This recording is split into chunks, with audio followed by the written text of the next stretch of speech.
yeah, so we scheduled this cleverly during school holidays across most of Europe, and we've had a number of people message saying I would love to attend, but unfortunately I'm off work. Well, not unfortunately, fortunately I'm off work and looking after children. So Josephine, there may be a couple of other people, but yeah, we'll run through the content and would love to just have a bit of a discussion with you around what resonates with you and your experiences around leadership. Actually, with it being just us, are you happy to have a bit of a discussion about just a bit of background to you coming and attending this call and what sort of appealed to you about leadership as the topic? Is there particular challenges or things that you're interested in around getting your leaders, I guess, leading engagement in the modern digital workplace? Yeah, so to give you a little background, so I've spent 30 years on the public relations side of the business, and I've been with Comcast for 8 years now. But I came into my current role about 8 months ago, and am now on the employee comms side of the business. And when I came into this role, what I found, it's my first time using SWOOP. So I'm new, kind of newish to SWOOP. And, just kind of doing a communications audit of the region I support. I support what's called the Florida region, which also includes portions of Alabama and Georgia. And what I've found is that the previous leadership, so I came on board at the same time that we had a new regional vice president for the region. And the previous leader had a very different approach to employee engagement than our current leader. Our current leader, he wants our leaders to be communicating regularly to their teams, but then also to the general population. He sees the value in communication driving employee engagement. And so, we've been trying to just kind of evaluate what's resonating with people in that space. Is it business specific content? And what we're finding is not necessarily. It's leaders calling out good behaviors that they see around them and thanking employees for, we just had a big tornado in Tallahassee that took 2 weeks to restore our network from. And so it's thanking the 100 folks who were involved in that restoration effort. It's even things like birthdays and anniversaries or big milestones. So I guess what interested me in this session was just kind of getting a better understanding of what are some of those best practices so that I can guide my leaders and say, no, please do more of this, or hey, here are some new ideas that maybe we aren't currently doing that can drive engagement. Yeah, cool. Okay, I think a lot of what we talk about today will probably reinforce some of the sort of kind of gut feelings you have around what people connect with. And it may be that the slides, we'll share the slides with you afterwards, obviously. There'll be some, probably, hopefully, some things in there that you go, okay, this can support me in kind of reinforcing to my leader they're on the right track. And I just want to say, how good is it that you've got a leader in place who really sees the value in comms for driving engagement? Definitely, yeah.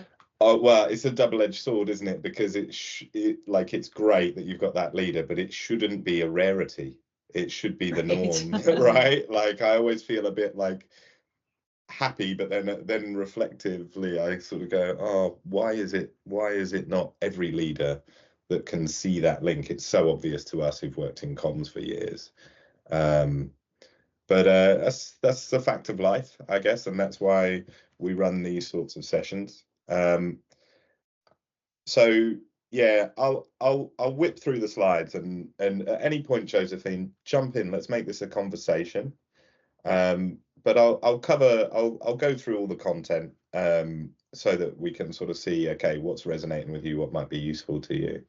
And it would be very helpful to us as well if you chime in with any questions on at any point, and any comments, any feedback on what we're presenting and how your experience resonates, or if there might be some dissonance in your experience to what we're presenting and what our research shows. So yeah, Gemma, and I'm Pete. I'm Gemma's counterpart. Gemma looks after America alongside Coco, and myself and Nicole, who's also on the call, we look after the Europe, or really it's the Europe, Middle East, Africa region, as we're getting more interest from emerging markets in internal communications with complex workforces. So yeah, we've kind of taken it upon ourselves to change our team name from Team Europe to Team EMEA, as that becomes a bigger thing, which is great to see in the industry. The industry is definitely maturing in terms of understanding the value in analytics and measurement as a way to optimize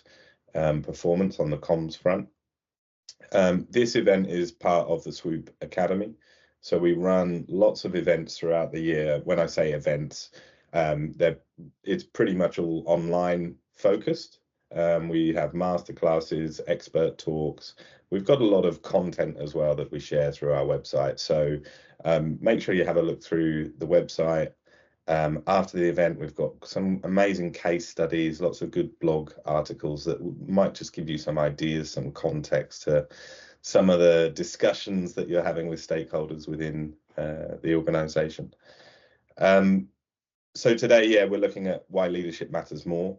And we use the phrase in the title of the session, the modern workplace. Really, we're talking about this digital, increasingly digital and hybridized workplace.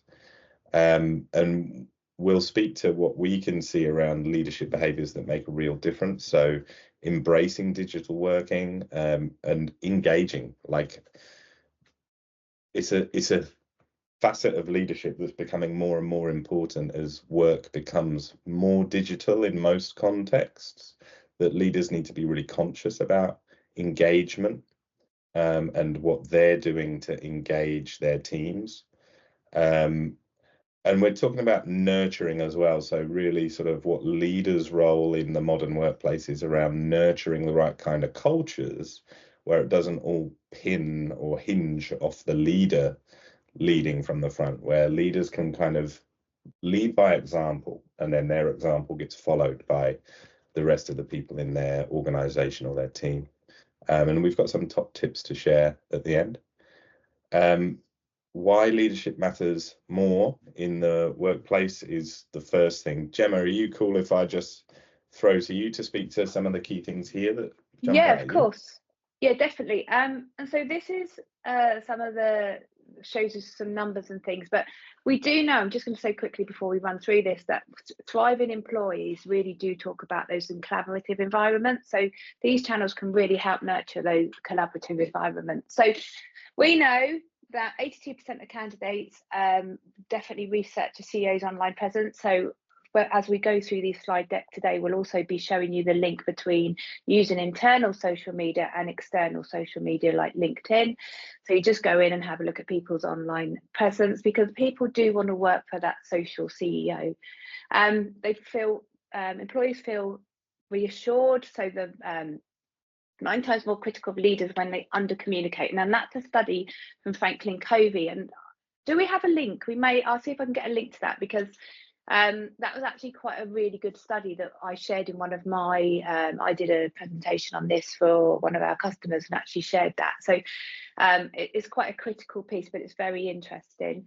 It's about all being authentic. You'll know, people showing up online, and it is interesting that you said that your human interest stories, they're the ones I think that really spark that engagement on Viva Engage. And that actually is something we're also seeing on SharePoint on our intranets as well. It is, and I think we've always known that the people-led interest stories are the ones that land well, because it's their colleagues. I just think this one, like leaders can't simply broadcast, it does go a long way. And something that Pete always talks about, and I do talk about too, is that when your leader says a thank you or just acknowledges people doing hard work in the business, it can go such a long way to motivate your colleagues internally. And I think sometimes leaders underestimate or just don't realise how much they can motivate employees by just showing up, by having a presence, by being there and just thanking. I've actually shared a link, Josephine, in the chat. There's some really good case studies there. I think it's for Viva Engage, but one of the examples we'll be going through in this is Nestle, and I'll talk about that in a bit more detail in a bit. But it is just about showing up, being real, saying thank you, and it can just lead to so much more.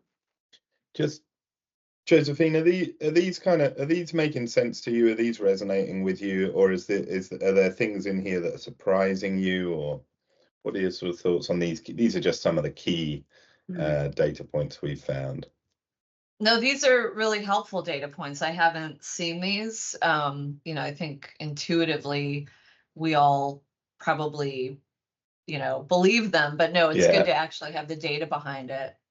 Yeah, the one that I love most on this slide is that thing around building trust. And I think the pandemic forced trust to become a much more elevated kind of aspiration in organizations, for leaders to be trusted, because the traditional kind of paradigm of I'm the leader, my team is all in the office and they can see me and feel me every day, and well, hopefully not physically feel you, but you know what I mean, like they're in that same space. There's a certain thing of presence breeding trust, but trust became a more sort of I guess a more valuable part of the mix when people were suddenly not co-located, they were spread all over the place, and a lot of leaders definitely struggled with, okay, how do I build trust? And one of the default things that a lot of people do is they go, well, you build trust by doing something for someone, and action builds trust, which is definitely true. But what we see is communication, and it kind of links to that Franklin Covey study, where if you under communicate, people are more critical of you. And it's almost like leaders need to understand that communicating about anything is creating a connection, and connection builds trust as much or more so than action, right? And I think that's a really interesting dynamic to play back to leaders, and to just really say to them, look, you might not be aware of how important the consistency of communication is in building trust. And that's where suddenly those human pieces, which traditionally a lot of leaders have looked at as non-work, but it's like, well, no, because it's critical in the workplace to build trust.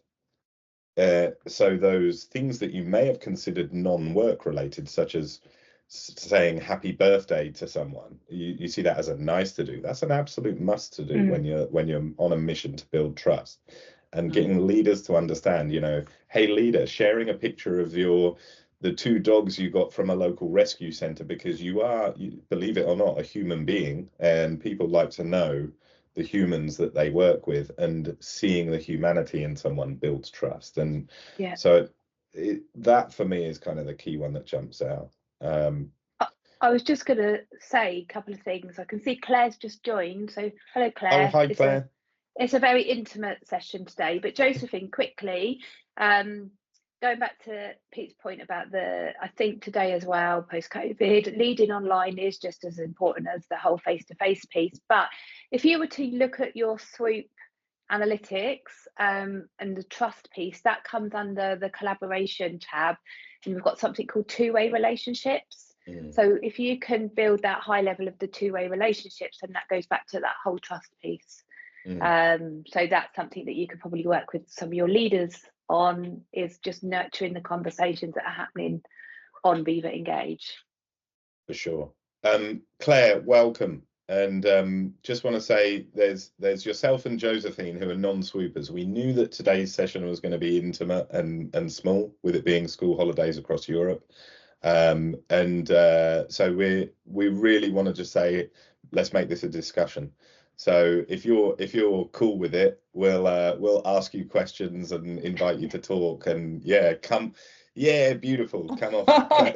Show yeah, your face thank you very much. Apologies for joining late. I am juggling several meetings. Yeah, no worries. And most of my colleagues, I'm actually joining from Siemens Energy. Most of my colleagues are, if they're in a Catholic state, are actually on holiday today. So yeah, it's an interesting time, but thank you very much. I probably won't keep my camera on if that's okay, but Yeah, I no will problem. be here. Okay. Yeah, great. Thank you. So it's I think the session, because we've done it as a live meeting, I think it is being recorded, but we're not planning on sharing the recording, just to reassure you if we do ask you questions, and we are asking you to share about your organisation, but the video won't be going anywhere. It's not to be shared. Being recorded. So it's not being recorded. I did check. Okay, great. We're Excellent. not recording this one. Yeah, Great. So people can be honest and open. Yeah, it is a safe space, and nothing will go further than the sort of screen walls, I guess. So I love this quote, and I think it just really speaks volumes, and it's something that I would love to be shared far and wide with leaders. And it speaks to that thing of bringing your whole self to work as a leader. And you can't follow someone you don't trust. You can't trust someone you don't know. And there's just such a solid truth in that, right? Like, again, it just reinforces that thing of engage with your people. And it sort of brings to mind a phrase that we often use with people, which is, as a leader and you're wanting to improve engagement in your workforce, the first step is be engaged, not engaging. So put your focus on engaging with your people and being engaged with them. So having two-way conversations, listening to what they're saying, responding to what they're saying, rather than focusing on the sort of, I guess, the kind of thought leadership thing of how many likes am I getting? How engaging am I being? How do I be more engaging? Step one is be engaged yourself. And the engaging piece will sort of evolve naturally out of your position and the information you can share and what you're doing. But I just love that phrase of be engaged, not engaging, because it just speaks to where leaders should focus their energy when they're looking to build trust, and sharing something of themselves is key to that. So this is the study, isn't it? Yeah. We were talking about the critical of under communicating rather than over communicating. So Josephine, I think there's a link here. We'll share it. I'll see if I can share it. It might be behind the paywall, I think, because but this is the what we were referencing in that last slide. So I think this is actually quite a nice piece just to have a look at. But it is, you can see from here, it is a nearly 10 times more likely to be criticised for under communicating. And I think that makes a huge, you can see it because you've got these channels, you've got these platforms available to me. When someone's silent or the posting on behalf of or pretending to be, I think sometimes if it's not that true authenticity, it doesn't come across. And I think people are more open to now seeing through, unfortunately. So I think this is it's a really nice piece. So we'll share this with you. Should I carry on, Pete? Yeah, you go for it, Jenny. Yeah, okay. You get that mic and grab it for dear life. So this is something, again, Josephine, I think something, and Claire, something to think about when working with leaders. And now I've definitely been there. So my world was comms. You know, I remember working with a HR team in a really large organisation in the UK, and they just wanted everything to be signed off. Correct, everything wanted to be correct. It had to go through content planning. You know, we were writing on a social network. It was Workplace by Meta at the time, but actually these are some of the things that you can think about. So is your leaders' efforts, so are they more purpose rather than polished? Because I was they wanted to go down the polish route. I didn't want to go down the polish route. I wanted to go down the purpose route. So back to Pete's point, are people listening or talking? Conversations, we know that two-way conversations work a lot better than just that broadcast. And again, you'll probably see some leaders do broadcast, and you wouldn't do that to a room of people. You wouldn't stand up on stage, talk to them, ask them questions, then turn your back and walk away. You just wouldn't. So the same applies as online. So thinking about being mindful. And I'm just going to share some information here that if we know at SWOOP Analytics, if you ask a question, you're 150% more likely to get a response. So that links back to that conversation piece. More inclusive or self-centered. Again, it's about being mindful of how they're positioning themselves. So again, if your CEO, maybe don't stand in front of your lake, which we had before one of our organizations. So just be mindful of the messaging and try and be that more human, more authentic self, rather than maybe not actually they're not connecting with your colleagues. The authenticity piece. It carries through into things like the media production you do and stuff as well, doesn't it? Like I think back to 15 years ago when I was doing, say, a CEO update video, we would have like a small production team that would be sort of, real quality cameras and post edits, and it might be like a week of editing to get to like a really crisp kind of movie style video for the monthly update by the CEO.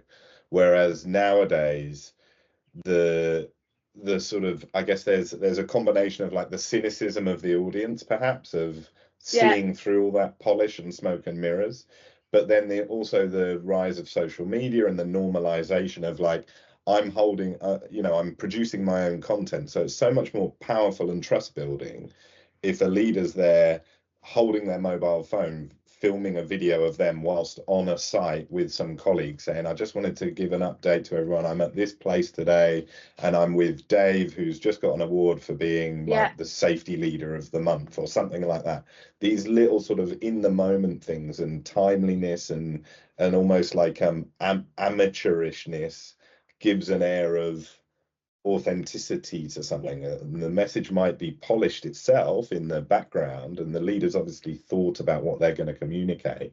But the difference between a leader doing a self-shot video message on their iPhone that they post directly to Viva Engage, and they're there in a location that everybody recognizes as, on the shop floor, for example, and then finishing that video message by posing a question to people and asking them to engage, that's so much more powerful than something that costs thousands of dollars to produce as like a corporate message, that has a limited time as well, because it's something that you push out there within that time frame and then you never see it again. Whereas I think if you have that, this links nicely to this spontaneous piece.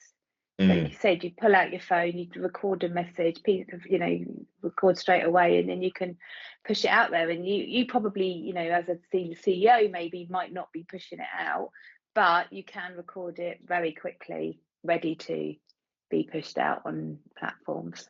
So I think this is just a really nice slide and a good checklist for when you are coaching your leaders. Do you want to take this one, Pete? Yeah, for sure. So we definitely see that these three key areas, this embracing digital work and engaging with people intentionally, and thinking as a leader about how am I nurturing the environment where engagement and purpose and mission can all sort of meld together into this beautiful melting pot. An interesting piece from our research is, I found this very interesting. Josephine and Claire, I'd love to hear your thoughts on your organisation. Again, remembering this is a safe space, nothing goes anywhere further. But we were surprised in 2022-23 when we did our benchmarking report on Microsoft 365. We looked at all the core sort of collaboration channels, and we were able to use job titles to bracket people into leaders versus non-leaders. And we saw that leaders actually were leading in terms of adopting digital ways of working. which surprised most of us, I think, me definitely, because the traditional sort of assumption is leaders are not using the blend of tools. They're more traditional. It's more likely that we've all experienced the leader saying, "Oh, I don't use that new tool. You have to print it in triplicate and put it on my desk." But actually, the large data that we looked at shows leaders tend to be performing more in more modern ways, I guess, using the blended toolkit. Josephine, do you see this in your organization, that leaders are sort of happily adopting the more of the tools in your digital workplace, or are they sort of fit into what my assumption has always been, which is leaders are the hardest nut to crack? You know, I think where I am right now, I think it's a combination of the two. I have of our senior leadership team is about 9 people, and I'd say half of them are very engaged. They're always asking me for content ideas. They are sometimes, you know, getting on digital platforms before the comms team even has a chance to prep them. Yeah. And then the other half, you know, I don't know if it's a comfort level or, you know, they haven't yet seen it as a priority, but it's 50-50, I think, right now. Yeah, interesting. Claire, I'm going to put you on the spot and say, what about for your organization? Do you see leaders leading on the digital workplace adoption? We have in Siemens Energy, we have a lot of engineers. So these are people who like to practice and try new things. I guess as well, you've got leaders who are always trying to do things more effectively. And yes, but then you've got some who perhaps are, if I look at some of our factory and field-based employees, maybe they're not so much on Aviva Engage. And to be honest, I think you've got people all across the spectrum. So I wouldn't say that was my typical thought. I think what we do have, I think that if we look at another area of digital, if you look at AI, I think everybody has questions there. Everybody's very curious. Everybody's quite nervous, maybe. But it's very much, I think it's stimulating this learning environment within the organization. But it's also, you have to be quite brave to actually say, well, I found this new tool. I have no idea how to use it, but these are the challenges we're facing as an organization. And it's the kind of like going back to your previous slide, it's about this honesty, being a real person and saying, well, actually, I may be your leader, but I've no idea how to use this. And it could be that you've got somebody who's just coming up within the organization who has perhaps got more hands-on with this. Perhaps they're doing all the is it TikTok tutorials? But then you've got all other generations who are perhaps going into retirement who are also very savvy with this. So I'm not sure you can, I don't feel that you can. I think we do have a learning organisation, so I'm not too sure about that. I'd be interested to learn a bit more about that and whether you've got certain industries that would reflect. So yeah, that's a very convoluted answer. No, it's really interesting. I love the sort of example you gave there in that of the power of a leader saying, hey, I might be your leader, but I don't have all the answers to. Has anyone out there got any knowledge around AI and any thoughts on how we might adapt? That is like a absolutely perfect example of a leader showing vulnerability that gives people in the team a chance to shine. And in showing vulnerability, you're giving people that chance to shine, and you're creating a massive opportunity to build trust. And also role modeling, it's okay not to have all the answers. And if we're to be a learning organization, I love that you've spoken about that. To be a learning organization, we all need to be comfortable with being vulnerable and saying we don't know all the answers. Traditionally, you sort of have this assumption of leaders have risen up the hierarchy by knowing the answers. And I definitely think there's a cohort of leaders in organizations where that's the case. But hopefully all organizations have at least a few of those leaders who understand the power of vulnerability and asking for help, right? So we see it time and again. It's those powerful questions where leaders are genuinely saying to people, who knows something about this, who can help, and that's increasingly important in the digital workplace for sure. Which brings nicely to this piece around the SWOOP personas. So particularly around enterprise social channels, so for Viva Engage and for Workplace from Meta, we see some really interesting behaviors around the ways that people behave and the influence that has on the community or the organization, really. So we can look at the data and group people into these 5 key personas.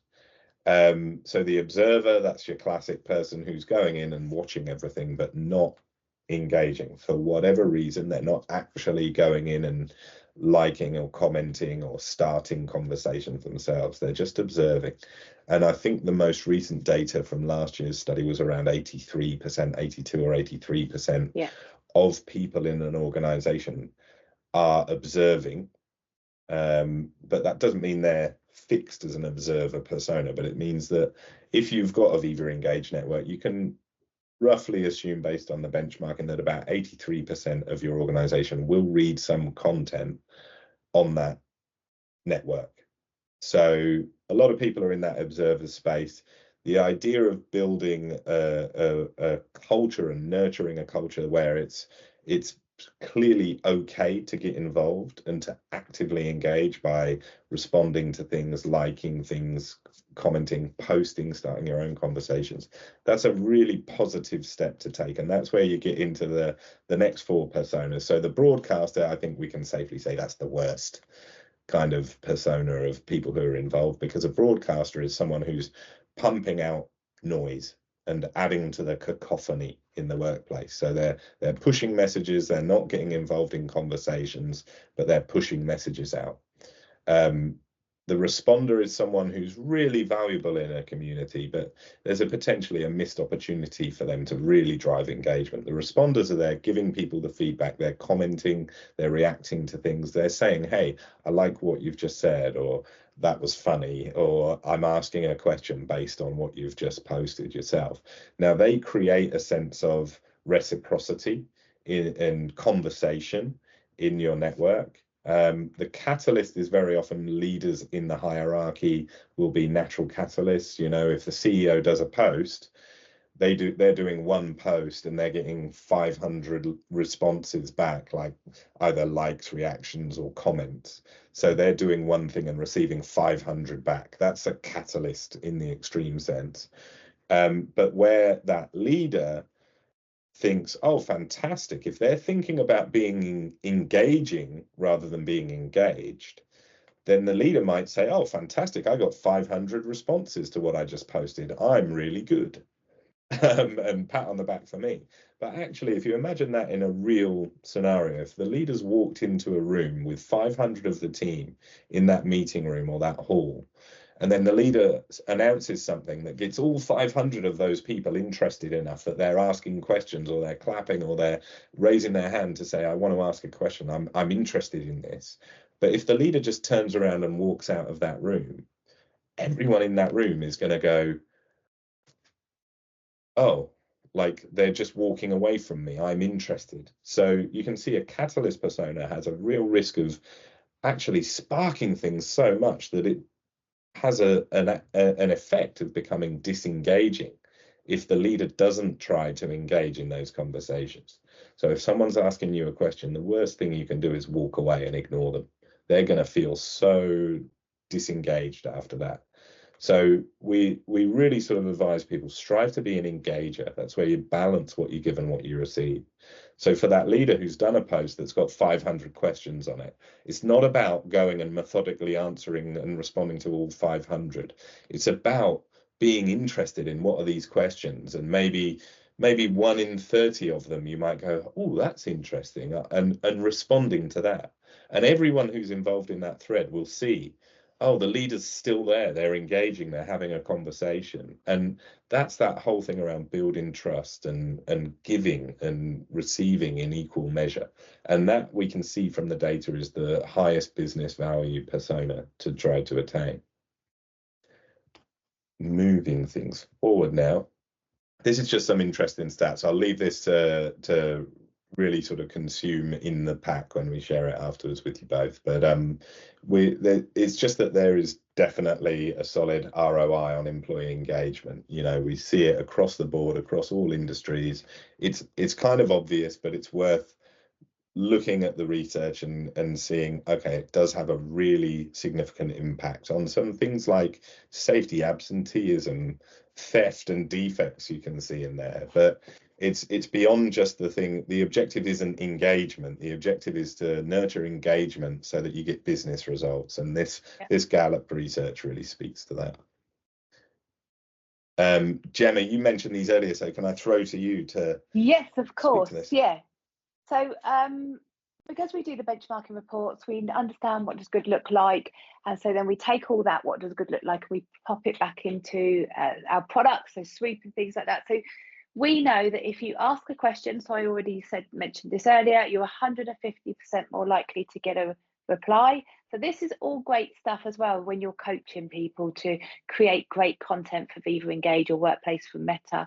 So we know that if you actually bring somebody into conversation, it leads to 73% more lead-in conversations. And then the 1, 2, 3 rule. Now this was my mantra for when I was rolling out social networks. I used to tell everybody and anybody that told me that they didn't have time to go on a social network, I used to tell them it takes literally 5 minutes, not even that. And then think about this balance of the 1, 2, 3 rule. So every time somebody goes on to Viva Engage and does one post, just encourage them to go and exactly what Pete just said, go scroll through, make 2 replies, and then look through some more posts and make 3 likes. And it just encourages people to go on to Viva Engage or Workplace for Meta, get into that rhythm and routine of going on there, posting, replying and liking, and soon it becomes very natural. But in the first instance of just getting somebody there, just remind them 1, 2, 3. And it's so helpful to just really drive that that adoption piece for using these social networks. There's a couple of examples here, Gemma, just to flag. I switched out the Oricon one. But, that's fine. Because there's Nestle. This example here on the right is from AMER EMEA in Australia. But do you want to just quickly speak to the example on the left there? Yeah, I'll do the Nestle one. So this is the one I mentioned earlier. So this was the CEO for Asia and Oceania. So this gentleman, Christian's from Nestle.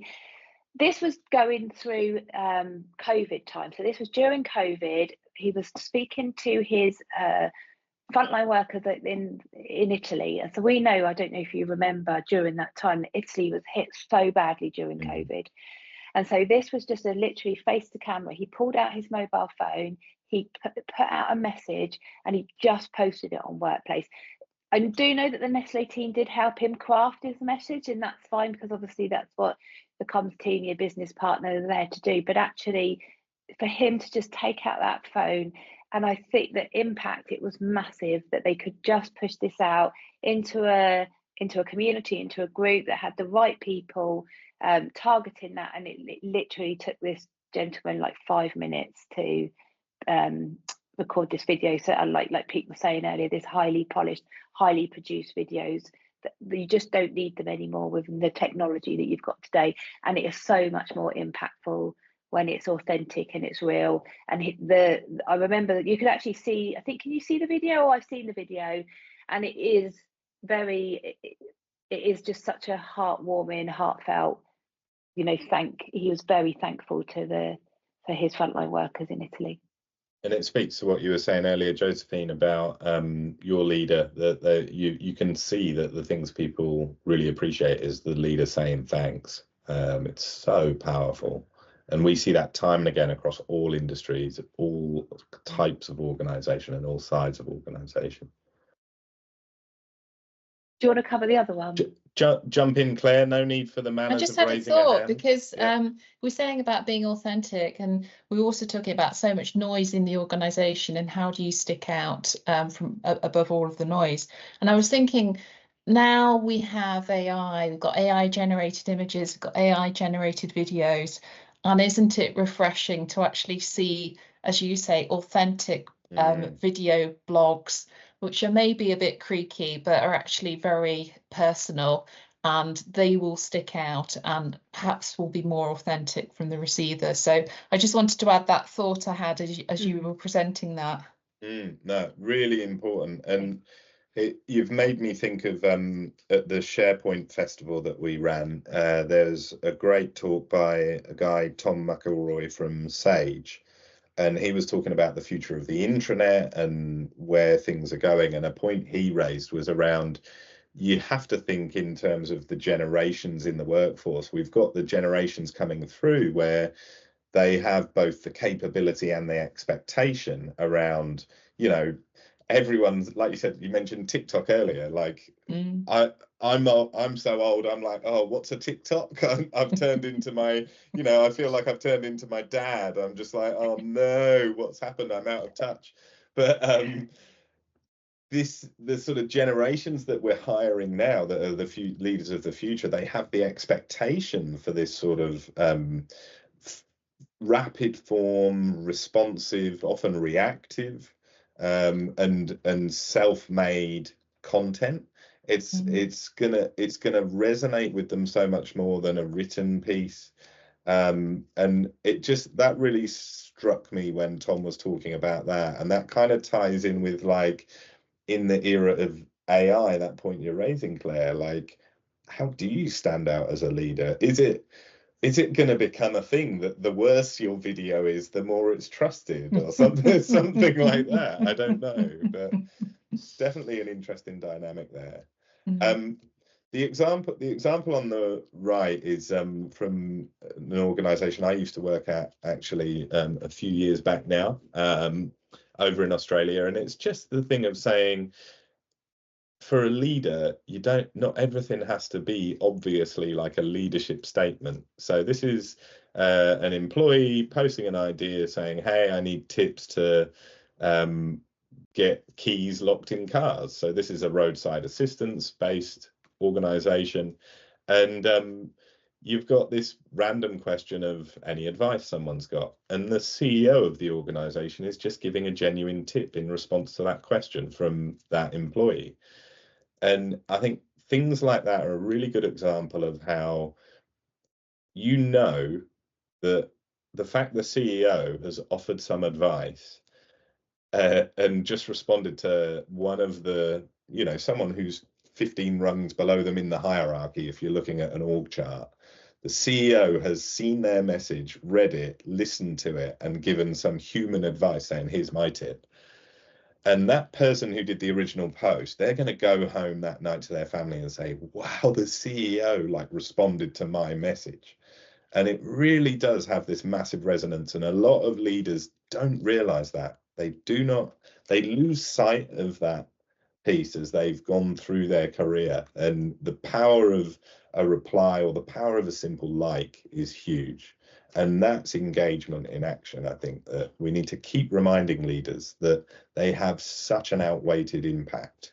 Through the smallest little interaction can have a huge, huge impact. Psychological safety, everyone's been talking about this for a long time now, which I think is a great thing. But yeah, Professor Amy Edmondson, who's led a lot of the sort of evangelizing about this concept of psychological safety, it's increasingly important in the digital workplace, in the modern workplace, and leaders are absolutely fundamental to nurturing an environment of psychological safety. So if you're not already talking with your leaders about this piece and reinforcing to them that the ways they communicate, the things they say and the tone of voice, but even the channels they use are contributing to creating or diminishing the sense of psychological safety. And, you know, if a leader's, if their personal style is one of being extremely formal and kind of structured and everything's around rules and regulations, then that can be a challenge around how does that approach, your personal style, help your employees flourish with a sense of psychological safety. So there's times, I think, as practitioners, that we do need to be bold and say to people, look, okay, as a leader, you do have an obligation to focus on building employee engagement. It delivers amazing business results.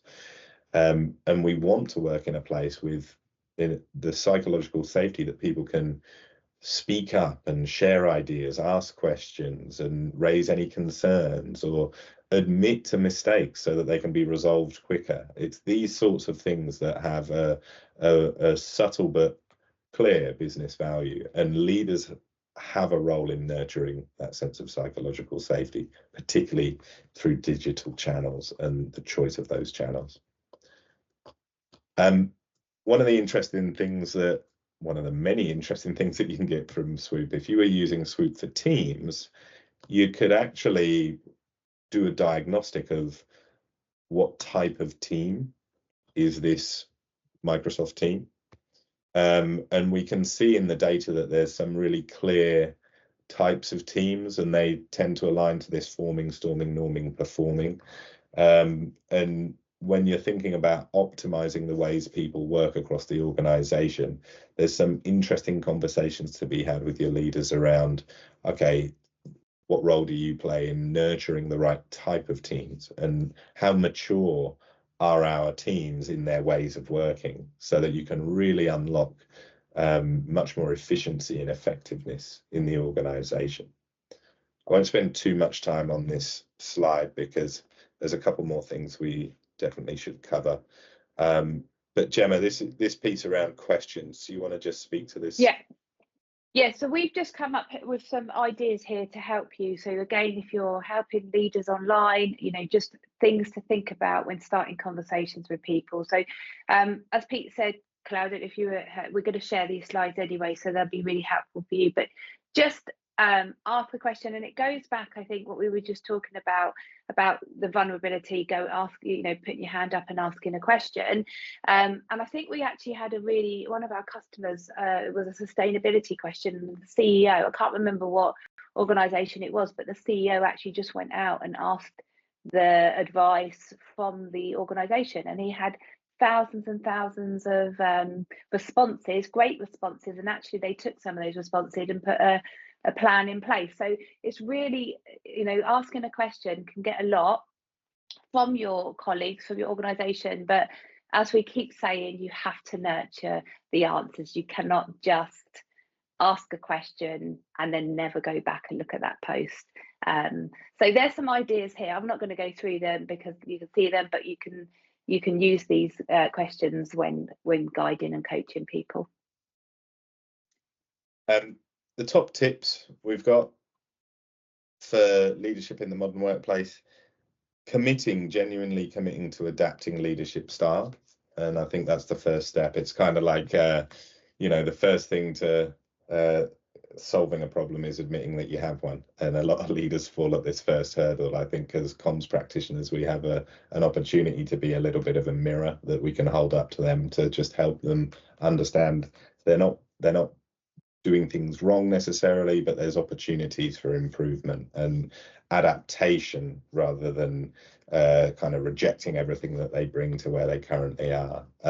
Having data front and center can really help you in that conversation with leaders and sort of coaching leaders to adapt their behaviors and their styles. So the most sort of simple example to carry on an angle that we've been talking about is that CEO who says, no, I want to have like the news style broadcast for my monthly video update, and going, do you know what?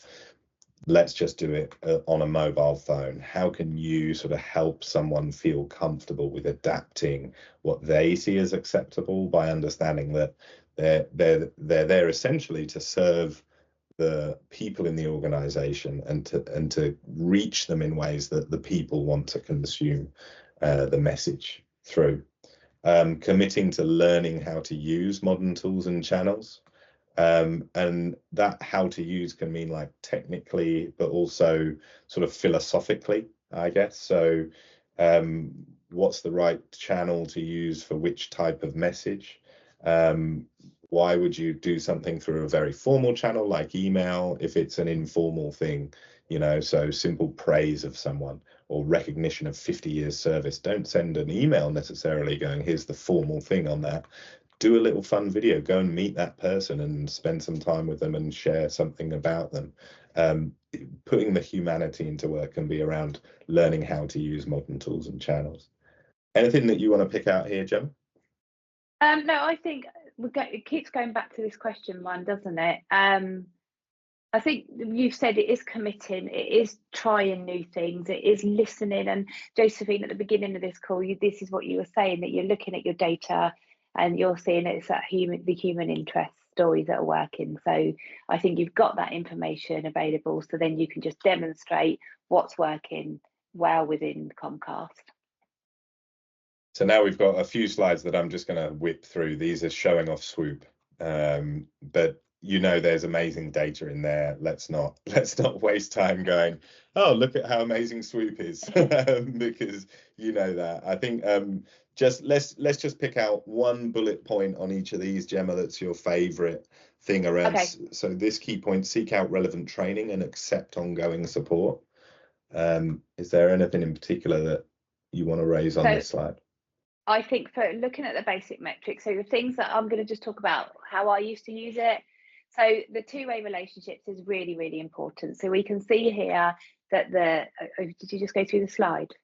Hang on, have I lost? I'll just go back. Can you go back? I just want. It's stalled. Yeah, it's stalled. Can you just go back to the two-way relationship piece? I think that's the advanced metrics here. So I'm just going to say this two-way relationship here, you can see it sits at 73%. This is the whole trust piece. This is the bit that we're talking about, making sure that comments, posts are being nurtured, loops are being closed. So if people are responding, just go back and acknowledge, and don't have to acknowledge everyone, but if you can call out, if you can like, if you can praise, if you can use this social network to lead online, that's really important. So that is where I think out of all metrics, your two-way relationship is quite important. Your influencers, quickly down here, you can see your most influential people are. You can absolutely use these as another channel as well, because they have built a sort of that online reputation of trust. People are engaging with them, but they are engaging with others. So these are great people to be following, just tapping into, asking them how they do it. I think for me, for that in the advanced analytics metrics, if you wanted to go forward, Pete, and then we've just got these top tips here. So these are some takeaways for you today, about just things that you can help you when you are embedding social channels with colleagues, because it doesn't happen overnight. You can't just turn them on and hope for the best. You know, you do have to nurture, you do need that community management. But here are some top tips for you to take away, for you to really help you with that journey when you are rolling out a social network. And I think done well, Pete, speaking from personal experience, and I know Pete has seen it too, the legacy that, you know, social networks can completely transform the way people work, the way that people share information, how you can break down silos, how you can outsmart competitors. You know, that's just brilliant. And it's not always work related. I've seen some really supportive networks, the employee resource groups. I always share a lovely story that we had when I was at Virgin Media. Again, going back to that psychological safety piece, a gentleman suffered with his mental health. He was very open with it. He was brave enough to share that with colleagues on our social network, and actually people then came together and they created a men's mental health group just to support this gentleman. But actually then it became one of our official groups, and so just from a man feeling safe that he could share how he was feeling at 4 o'clock in the morning, it just led to so much more. And the support he got, and then, you know, he was one of my social influencers. He was amazing. And I just think, you get to meet people that you would never ever normally get to meet in the business, and you can find those sparks of you know, those people with sparks, or that just so much magic can happen when if it's done right. So, and this is where I think you just need to let leaders go in. Sometimes they can just be an observer, but just see the magic that is happening within their organization and the people that they have working for them. Yeah, and that thing, I think overall, out of everything that we've presented today, I think the biggest thing for me is the shifting role of leadership to not necessarily being about being the decision maker or the you know, the captain of the ship plotting the course. That's a component of it, but I think increasingly it's about this concept of nurturing the right environment for people to thrive, and creating conversations that give other people a voice. I think increasingly we're seeing that as a superpower in organizations, particularly when you think of things like innovation. If you can have lots of conversations bubbling up and lots of interaction between different areas of the business, you create those moments where ideas can merge and combine and people can thrive. So it has a human and a business value to be a leader rather than a manager, I think. So this obviously was part of SWOOP Academy. There's lots of other resources that we have that SWOOP produces. We just really want to contribute to the community. You know, most of us at SWOOP are practitioners who've then fallen in love with SWOOP and come and work for the company because we see the value of amazing analytics. But do check our website, sign up for any SWOOP Academy events, download our benchmarking reports, look at the case studies. There's amazing stories in there, and the blog. And Claire, I'll fish out some things. You've asked about the benefits to encourage leaders to post and engage. I've got a fair few things there that I can send you. If you want to if you're happy to drop your email address into the chat there, I'll send something across to you. But yeah, there's just loads of resources. We love sharing. There'll be more SWOOP Academy events over the year ahead. And our most recent piece of research that may be of interest to you is our SharePoint intranet benchmarking report. There's some interesting stuff around things like, you know, what's the best time to publish a news story? How many people use the intranet? If an intranet is on your mind in any way, just encourage you to download that report. There's great advice based on a large study of use of intranets, and there are some bits that are relevant for this topic of leadership. But yeah, let me say thank you. And Gemma, any final words from you? No, none at all. I think you've done it. But thank you Claire and Josephine for joining our intimate session. Thank you for that very intimate session, and thank you also for continuing. I think that's fantastic. I have been sharing it as well with my colleagues who are not on the line, but yeah, with people from Canada and Spain, and so thank you very much for taking that time, and I will reach out to you. So thank you. Nice to meet you all. Thank you. Yeah, you and too. you. Thank you. Thank you so much. Thanks Have a good very day. much. Take care.